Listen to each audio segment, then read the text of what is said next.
Yesu Masia ebebi. Moto na moto asala mosala na ye. Pona kotunga jeba na Yesu. Biso nyonso totele mapeya ebebi. Moto na moto asala mosala na ye. Pona kotunga ngomba na Yesu. Na Afrika, Amerika, Europa, Asia, Oceanie, totele mape totonga lingomba ya Yesu Kristu esili kobeba. Na Afrika, Amerika, Europa, Asia, Oceanie, totele mape totonga lingomba ya Yesu Kristu esili kobeba.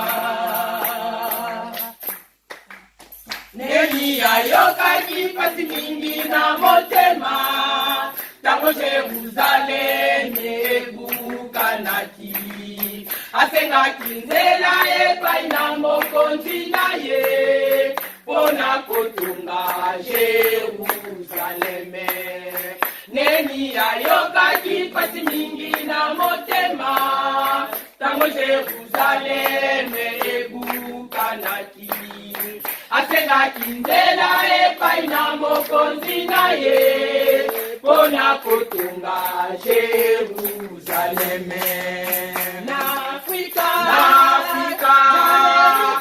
Amerika, Europa, Asia, Oceanie, totele mape totonga lingomba ya Yesu Kristu esili kobeba.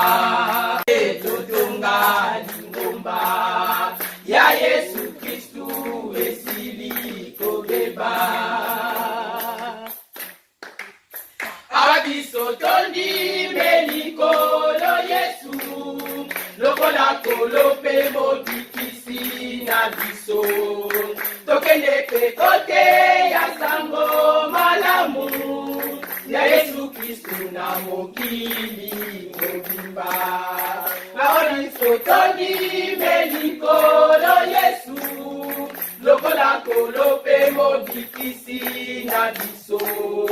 Tokende pekote ya sango malamu ya Yesu Kristu na mokili mobimba.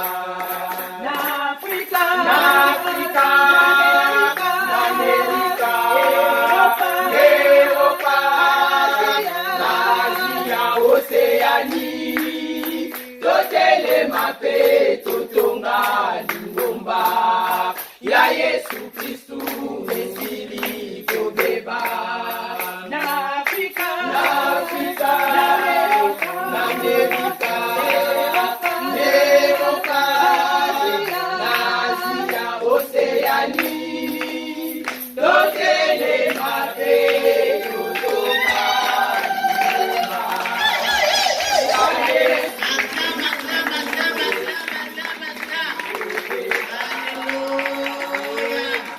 Je vais vous présenter l'homme du jour.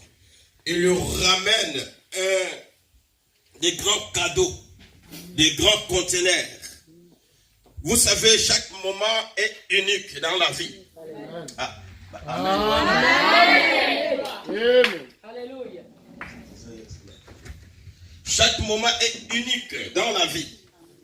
Et il y a des moments, il faut en profiter que dans ces moments-là. Bartimée, il avait bien compris. Si je laisse cet homme passer, alors je resterai aveugle pour toujours. Il a profité de l'occasion parce que Jésus lui passait. Alléluia. Il y a des paroles, elle est prononcée dans ces moments-là et cette parole ne reviendra plus jamais. L'homme de Dieu pourra revenir un jour, mais ça sera pour une autre chose. Mais l'onction d'aujourd'hui, c'est aujourd'hui. Alléluia. La grâce de cet après-midi, c'est maintenant. C'est toi d'être disposé. C'est lui seul qui n'est pas venu parce qu'il a d'autres choses, il s'occupe d'autres choses. Mais ceux qui sont des dieux, ils s'approchent de l'éternel. Parce que nous savons très bien que c'est lui seul qui a le parole de la vie. Alléluia. Sans plus tarder, je vais appeler mon papa Apostolo. Moi, je l'appelle tout le temps Apostolo. Alléluia. Vous savez, en portugais, c'est lourd. Hein? Apostolo. Ah! Ce n'est pas, hein? C'est lourd. Et les paroles qui sortent de sa bouche aussi sera lourd. Alléluia. Moi, j'ai une joie de lui voir encore. Et surtout de l'écouter encore plus près de nous. Amen. Ça veut dire que c'est merveilleux. Quelqu'un peut dire que c'est merveilleux. Dis à ton prochain maintenant, tu dis que c'est merveilleux, parce que tu ne vois pas que c'est merveilleux. Amen. Alors je ne veux pas prendre beaucoup de temps. C'est mon papa. C'est lui qui m'a consacré ici. C'est lui qui a point. C'est lui. Et vous savez très bien tout ce qui se passe ici. Les miracles que Dieu opère. Parce qu'il m'a transmis quelque chose. Alléluia. Alors je vais lui passer lui-même. Il vient de l'Italie. Hein? Bah, buonasera. Buongiorno. Le ministère de Christ. Parce qu'il accusait toujours Christ par rapport à la loi. Même si Jésus faisait partie à la race des vipères. La race des vipères. Comme tous les pharisiens qui disaient mais les Écritures ne nous disent pas ça. Donc quand on parle des pharisiens, on voit un groupe de religieux qui connaissent la loi, qui connaissent la parole. Ils connaissaient la parole. Et quand ils ont écouté la voix de Jean-Baptiste, il préparait le chemin d'un Messie qui va venir. Alors, les pharisiens se présentèrent devant Jean-Baptiste pour être baptisés. Or, nous savons que le baptême de Jean-Baptiste, c'était le baptême de la repentance. Il venait pour se repentir. Quelqu'un qui se répand, donc en grec qui veut dire métanoïa, qui veut prendre la décision de faire le volte-face, de changer directement la direction. C'est ça repentir. Et quelqu'un qui se répand change directement la direction. S'il allait comme ça, il dit aujourd'hui je prends la décision, je me répands. Il tourne, il change la direction. C'est pourquoi quand la Bible parle de vrais chrétiens, il dit que ceux qui ont Christ ont crucifié déjà la chair. Donc ils ont connu une vraie repentance.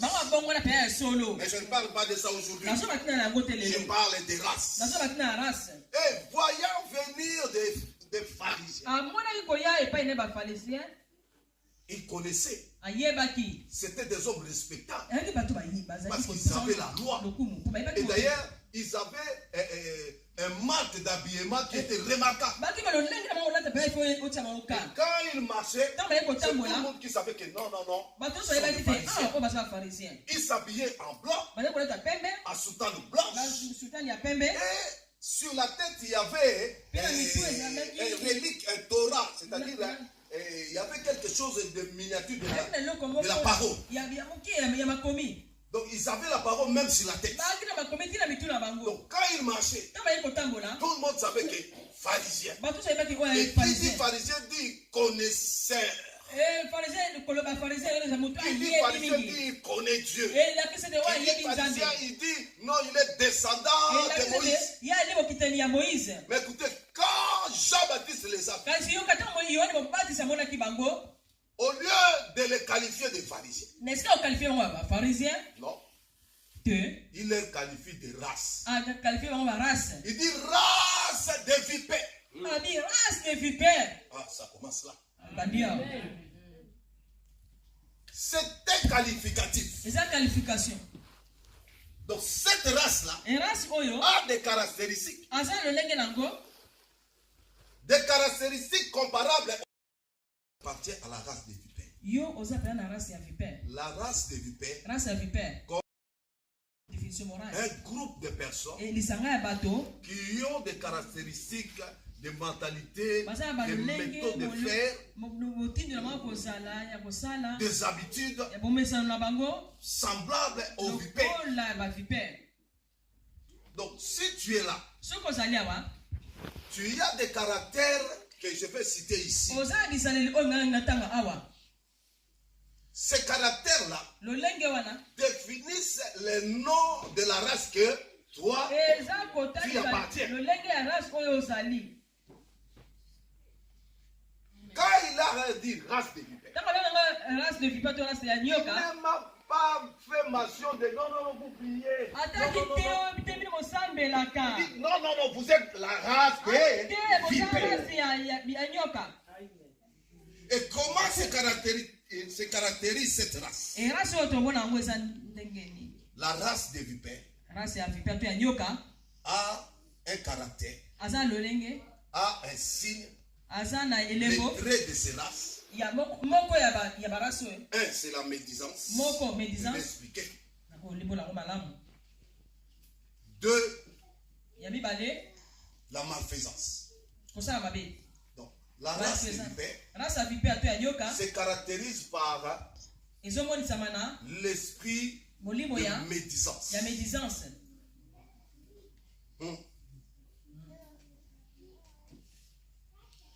Esprit de médisance, c'est quoi? Quand on dit médire en français, c'est tout simplement parler faussement d'une personne dans le but de les détruire. C'est ça la médisance. Donc quelqu'un qui médit, donc qui est là seulement pour accuser faussement une personne. Son but c'est quoi? Je l'accuse pour les détruire. Il y a aussi des chrétiens comme ça. Alléluia, amen. Parler en langue, oui. Mais quand tu parles faussement d'une personne, mais tu as un but. Ton but c'est quoi? Les détruire la personne. Aujourd'hui je suis venu pour toi. Si tu es de cette race-là, ta vie n'est que parler mal des autres pour les détruire. Aujourd'hui, c'est ton jour de se convertir. Dieu te voit comme pharisien. Race de vipères. Parce qu'en toi, tu as un venin. Toutes tes paroles sont des venins. Tu ne dis jamais des mots qui bénissent. Tout ce que tu dis détruit les gens. Ça, tu n'appartiens pas à Dieu. Bien que tu peux parler en langue. Les paroles en langue ne fuient pas. Tout simplement pourquoi? Parce que c'est un don. Les dons, personne ne la mérite. Personne ne mérite ces dons. Le Saint-Esprit a donné un don. Mais cela ne veut pas dire ayant les dons, c'est-à-dire tu as le Saint-Esprit. Le Saint-Esprit, écoutez-moi, se manifeste par les fruits. Quelqu'un qui a le fruit du Saint-Esprit, c'est celui-là. On peut dire qu'il a le Saint-Esprit. Pas de parler en langue ou de prophétiser. Pas de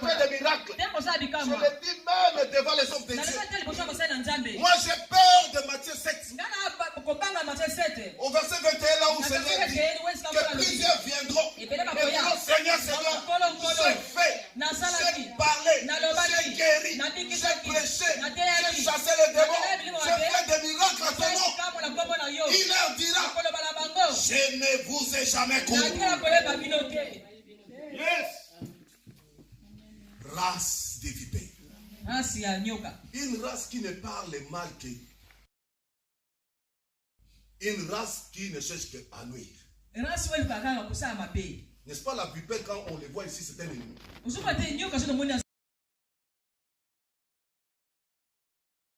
Écoutez-moi. Ton but c'est quoi ici à l'église?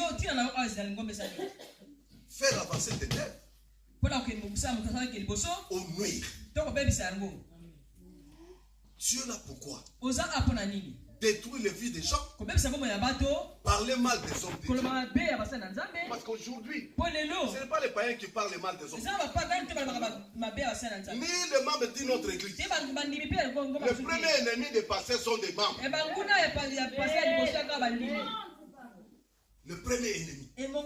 Soit tu es ennemi ici. Ou tu es vraiment membre. Je parle de la race. Je parle de la race.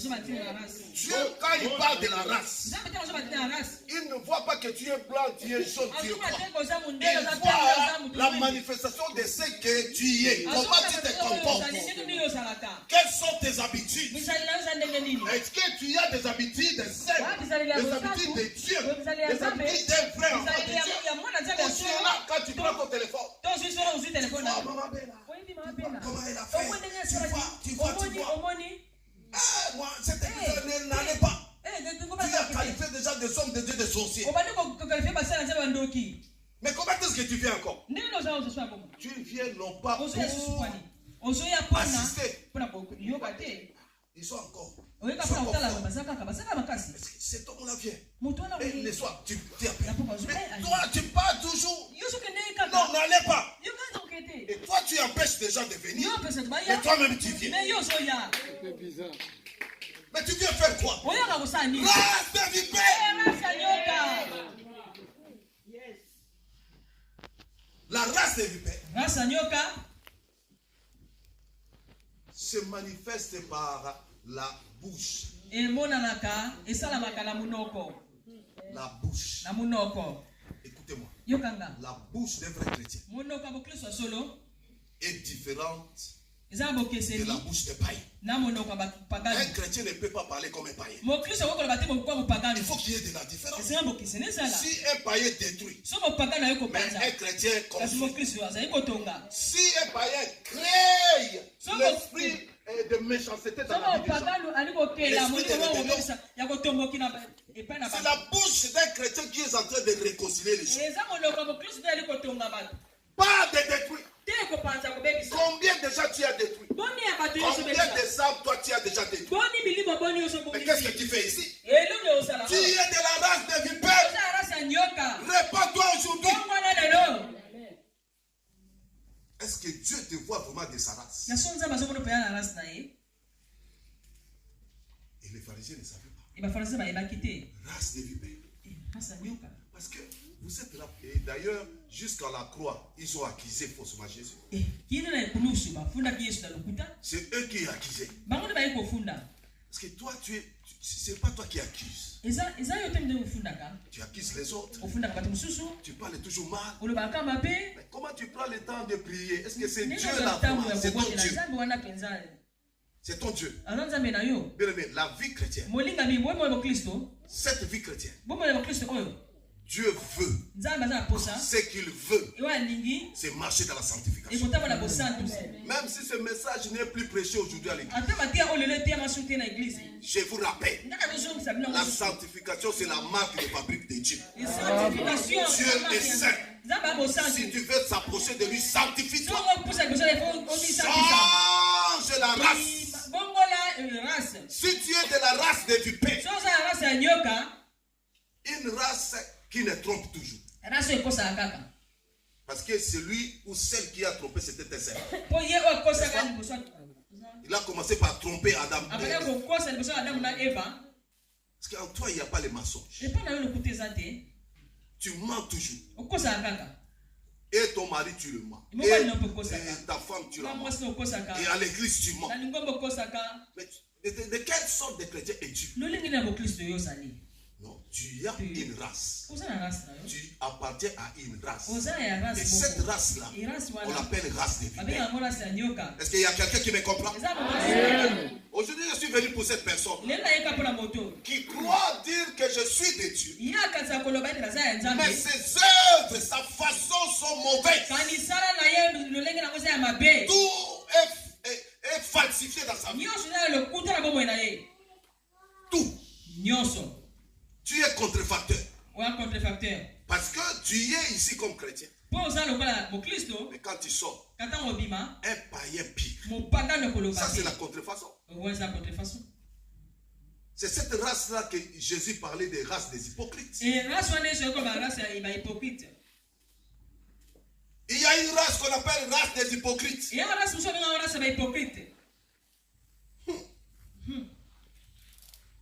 Nous sommes dans Matthieu 23. La deuxième race, parce que je parle des pharisiens, directement j'enchaîne à la race des hypocrites.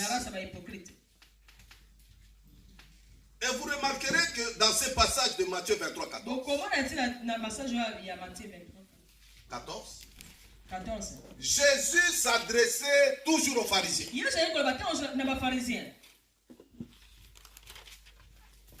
Des pharisiens sont des religieux. Il y a dans nos églises beaucoup de religieux. Donc ils prennent la vie chrétienne comme religion. Donc une habitude. Parce que tu as l'habitude de venir. Parce que si tu ne viens pas, le pasteur me dira pourquoi. Non, tu viens parce que c'est nous qui avons commencé avec les pasteurs. Tu commences à relater même les dates, les histoires. C'est nous. Mais en toi, il n'y a pas de bons fruits. Et Jean-Baptiste a dit, produisez des fruits dignes.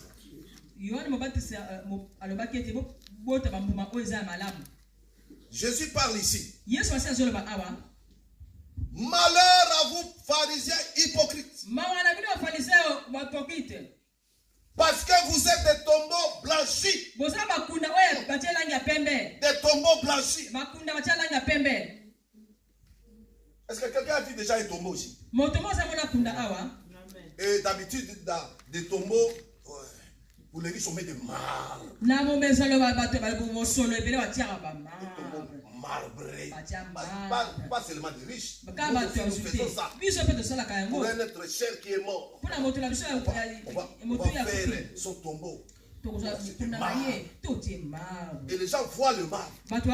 Mais à l'intérieur, c'est quoi? Des ossements. Des squelettes. Et il dit, pharisiens hypocrites. Parce que vous êtes des tombeaux blanchis. Donc extérieurement, on vous voile de la blancheur. Alléluia. Amen.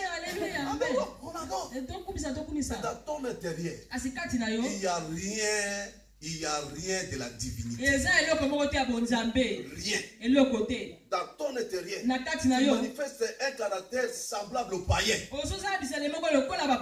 Quand tu te fâches, tu te fâches.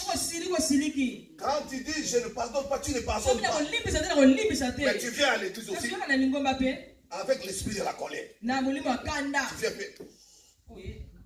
on va me savoir. Et quand tu termines, amen, amen. Dans la même habitude. Tu rentres encore. Ta place n'est pas ici. Je te dis la vérité. Ce que tu fais, c'est une malédiction. Ça va t'attraper toi. Si ça te rate, ça ne ratera pas tes enfants. Et aux enfants de tes enfants. Attention, attention. On vient ici, dans l'église, pour que nous devenions non de plus en plus mauvais. Il y a des gens qui sont devenus mauvais à l'église. Comment expliquer? Peut-être quand tu étais encore païen, tu te manifestais pas avec telles habitudes. Mais devenant chrétien, mon Dieu, tu es devenu pire qu'un païen. Mais tu es toujours à l'église. Mais ta place n'est pas ici. Parce que tu n'es pas de cette race. Dans la race de Dieu, on aime. La race de Dieu pardonne facilement. La race de Dieu permet l'autre à progresser. La race de Dieu fait des efforts pour que l'église avance. Quelqu'un qui est dans la race de Dieu n'arrête pas l'avancement de l'église. Mais toi tu es, nous ne donnerons pas. Mais tu es de quelle race? De quelle race es-tu? Donc tu n'es pas de la race de Dieu. Si tu étais de la race de Dieu, tout en toi appartient à Dieu. Est-ce que je parle à quelqu'un? Tout en toi. Je dis tout en toi. Ta maison appartient à Dieu. Tes habits appartiennent à Dieu. Ton argent appartient à Dieu. Tout en toi. C'est la race de Dieu. Parce que nous ne méritons rien. Tout vient de lui. Nous sommes sortis nus. Nous rentrerons nus. Bien-aimé, rien ne me sépare de cet amour. Je suis de la race de Dieu. S'il faut donner, je donne. Parce que je sais que je suis en train de s'aimer. Oh, les grands jours de mon royaume, je serai dans la gloire là-bas. Non, non, non, non, non. Moi, je te comprends. Parce que ici, ce n'est pas ta place. Voilà le problème.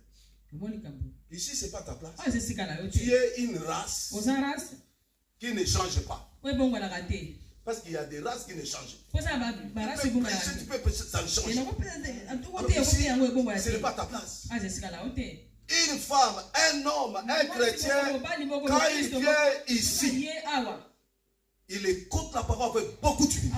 Et que cette parole le fasse afin de devenir de plus en plus meilleur. Nous sommes là avec beaucoup d'humilité pour que cette parole fasse de nous des meilleurs. Non des pires, non des méchants, non des hypocrites. L'hypocrite a des faces. Une face.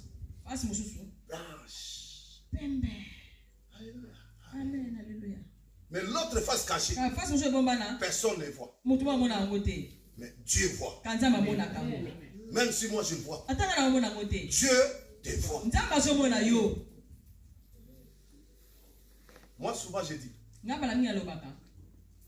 je n'ai pas peur des sorciers, mais j'ai tellement peur des hypocrites. Moi, tellement peur des hypocrites.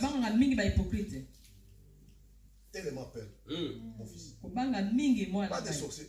Les sorciers n'auront pas le pouvoir sur moi. Parce que l'onction qui est à moi, je me fais intouchable. L'onction qui est dans les chrétiens le fait intouchable. Cette race-là, c'est une race intouchable. Je parlais bien de ça demain. Mais un hypocrite. J'ai tellement peur des hypocrites. Tellement peur. Écoutez leur langage. Oh, Yonde. Toi, maman. Oh, tu es le président. Mon pao. Tu es élevé. Mon père. À part toi, il n'y a rien. Mon père. Je me courbe, mon père. Et souvent, nous sommes pris par ces paroles-là. Les corbeaux et les renards, non? Les corbeaux et les renards. Être corbeau, c'est renard. Félicitations les corbeaux et les renards. Dans son bec. Être renard. C'est un renard. Je d'accord, Alléluia. Vous êtes les phénix. Et quand il a... On part. Mon père. À part toi, il n'y a pas... Oh, mon père. Oh, il fait cela pour te gagner. Tu l'ouvres la ceinture, il est à côté de toi. Mon père, mais il a un but. Son but de te détruire. Oh mon Dieu, moi je perds beaucoup de temps.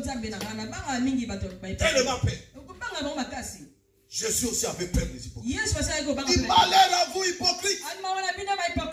Malheur à toi si tu as deux faces. Une mauvaise race. L'hypocrite vient. Alléluia. Amen. Il te donne un baiser. Mais ce baiser-là, il te trahit. Non, j'ai tellement peur. Non, je viendrai. Viens avec un poison pour t'empoisonner. J'ai tellement peur. Il y a beaucoup d'hypocrites dans l'église. Beaucoup d'hypocrites. Beaucoup.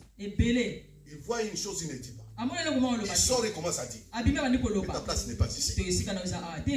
Tu n'es pas de cette race. Écoutez, tu peux quand bien parler en langue et bien prêcher. Mais si tu es de la race des hypocrites, tu es de cette race. Cherche à te repentir. Une mauvaise race. Avoir double face, c'est une mauvaise race. Non, nous ne sommes pas appelés à avoir deux faces. Non.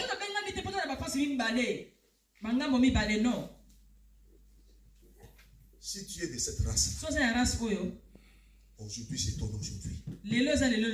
Aujourd'hui c'est le jour de ta délivrance. Aujourd'hui tu vas prendre la décision. Je quitte cette race. Je veux embrasser la vraie race. La race des élus. Une race royale. Une race que Dieu a choisie. Moi j'aime ça. Être dans la race que Dieu a choisie. Parce que la race que Dieu a choisie, c'est une race que Dieu dit que c'est mon peuple. Même à Satan il dit, tu vois, ne le touche pas. Dieu a parlé de nous. Moi je veux que Dieu parle aussi de toi.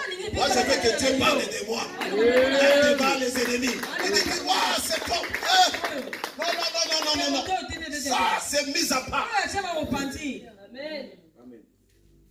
C'est possible. Et nous sommes venus pour ça. Pour que nous soyons mis à part. Imaginez si tous nous étions de la même race. Tous. Le seul cri que nous donnerons, la prière que nous ferons, ça va faire des dégâts. Je dis ça va faire des dégâts. Imaginez que nous sommes de la même race. Et là, la Bible dit, le méchant ne résiste pas dans l'assemblée des saints. Mais pourquoi les sorciers dansent? Parce que chacun a son cœur. Chacun a son opinion. Chacun dit de sa même, pas de la même façon. Chacun. Là, on n'avance pas. Nous voulons avancer. Nous voulons que cette église se construise. Mais Dieu a besoin de la race pure. De la race qui comme Néhémie, il prend la chose de Dieu en charge. Il pleure même quand l'église de Dieu est détruite. Il pleure même quand Jérusalem s'en va. Il n'était pas là. Mais il a déjà seulement écouté. Ce n'était pas n'importe qui. Il servait dans la cour des rois. Mais chanson dans la cour des rois. C'est-à-dire il servait de vin. Donc il vivait bien sa vie. Il pouvait ne pas penser à Jérusalem. Mais il portait à cœur. Dieu a besoin de gens qui portent à cœur. Des hommes et des femmes qui ont souci de son œuvre. Qui veulent que cette œuvre avance. Si tu es parmi ces gens-là, tu es de cette race-là. Sinon, tu as déjà choisi ta race. Ça va? Amen. Ah, aujourd'hui, c'est aujourd'hui. Hein? Tu as fait qu'on leur dise seulement, sois béni. Et toi là-bas, tu vois. Prêche. Ça, c'est la parole. Amen. Si tu écoutes ça avec beaucoup d'humilité, tu fais l'introspection, tu comprends que non, ma façon d'agir, ma façon... Non, je ne suis pas encore arrivé. Je cherche la délivrance aujourd'hui. Pas demain. Aujourd'hui. Et ce message, c'est le message d'aujourd'hui. Si tu es là, c'est pour ça. Amen. Est-ce que je parle à quelqu'un? Est-ce qu'il y a une personne qui est bénie? Est-ce qu'il y a une personne qui peut applaudir le Seigneur pour ça? Troisième.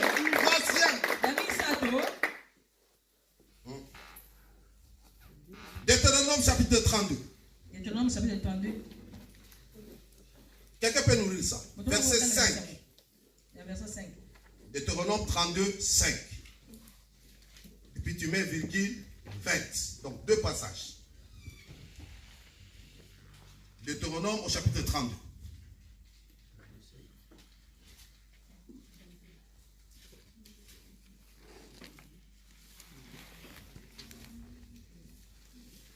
Verset 5. Deutéronome chapitre 32, le verset 5.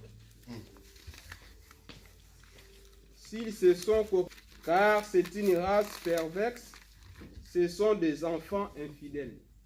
Amen. Amen. Voilà la troisième race.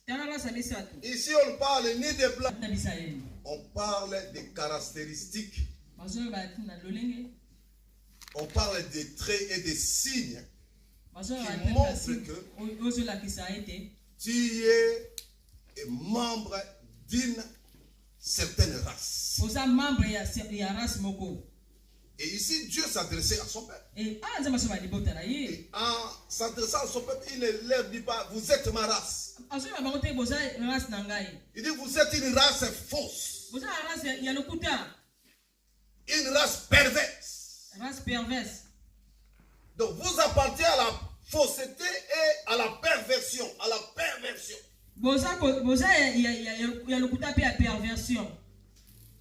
Race fausse.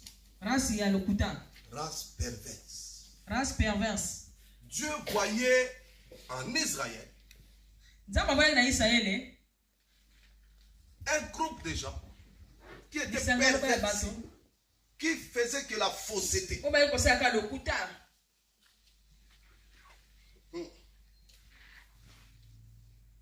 Vous savez, la perversion, c'est quoi? La perversion, c'est l'action de dissuader quelqu'un, l'action de faire dévier quelqu'un. Et dévier quelqu'un. Vous voyez, il y a dans nos églises, dans nos églises, il y a ces membres-là qui n'aiment pas que les nouveaux venus viennent. Je vous dis, s'il y a un nouveau, il fera tout pour se lier à lui, devenir son ami, et après quelques temps, soit les nouveaux se réveillent, ne viennent plus. Il y a beaucoup de gens comme ça. Et je crois aussi ici, il y en a. Vous n'êtes pas de la race de Dieu. Vous êtes une race fausse. Parce qu'en vous, il n'y a que la fausseté. Si l'église ce jour-là est pleine, toi tu n'es pas à l'aise. Mais quel genre de mort? Mais pourquoi tu viens ici? Non, tu n'es pas de cette race. Si tu sens dans tes sentiments, si l'église est pleine, s'il n'y a pas déjà toi tu es là. Les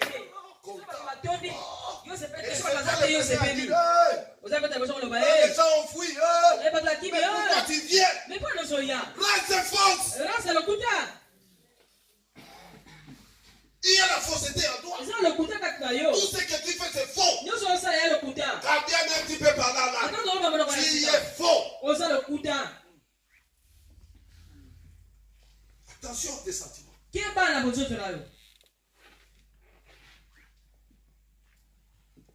Attention à ton comportement. Un véritable chrétien, quand il voit devant des bancs vides comme ça. Commence à prier. Soit tu as appelé, mais pourquoi tu n'es pas venu? Ça, c'est vrai. Mais il faut. C'est lui qui va danser. Dans peu de temps, ils vont arrêter. Dans peu de temps. Ils vont fermer. Tu ne vois pas que tu es en train d'accumuler la malédiction. Tu ne vois pas ça? Peut-être tu es ignorant. Ce lieu, c'est le lieu de la gloire de Dieu. Parce qu'il est écrit, là où 2 ou 3 sont réunis en mon nom, je suis.